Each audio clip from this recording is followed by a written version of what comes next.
also another thing that's called people first language and identity first language. So what do I mean by that? So a person first language is disability is something you have, not something you are.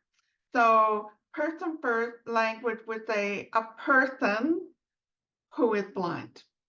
Mm. Whereas identity first language, being disabled is something you are, not something you have. There's no separation. So that individual who prefers identity first language would say a blind person.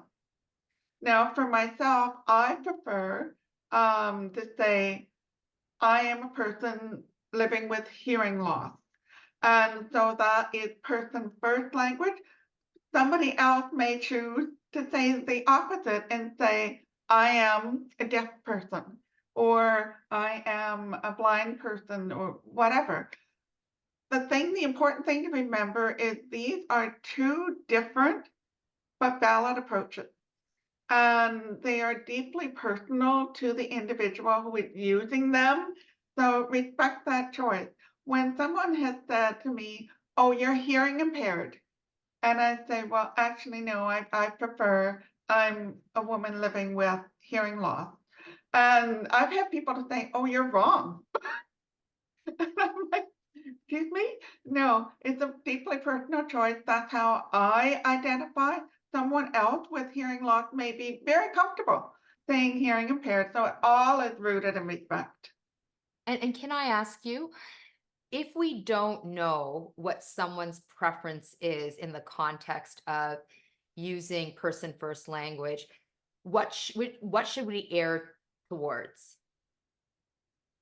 Just say, you know, I need to, it would be helpful for me to know how you choose to identify so that I respectfully, use that moving forward. Because you don't want to automatically assume by talking to me, oh, this is my friend Lauren who is hearing impaired. Yep. Because then I would have to call you in and I would have to say, no. And so you would always want to say, this is my friend Lauren. Lauren, why don't you introduce yourself if you are in a gathering? And then I may or may not choose to identify my disability in that moment. If it's not necessary, I've had people do it for me, out me more or less. And I'm like, wait a minute. A, I could have done that myself. And B, I may not have been comfortable saying that in that moment. So you can always just ask the person ahead of time or listen to how they identify. There's so many ways to do it. Thank you so much for sharing this. I think all of what you're sharing is really insightful, and certainly we can see this in the chat board. So many comments there. For what it's worth, if this is helpful to those of you joining us, I my mom lived with disabilities, and even the language that I shared, I use person first language. I did not ever refer to my mom. I don't refer to my mom as a disabled person. I always referred to her as my mom lives with disabilities. My mom lives with rheumatoid. My mom lives with Mm, Alzheimer's.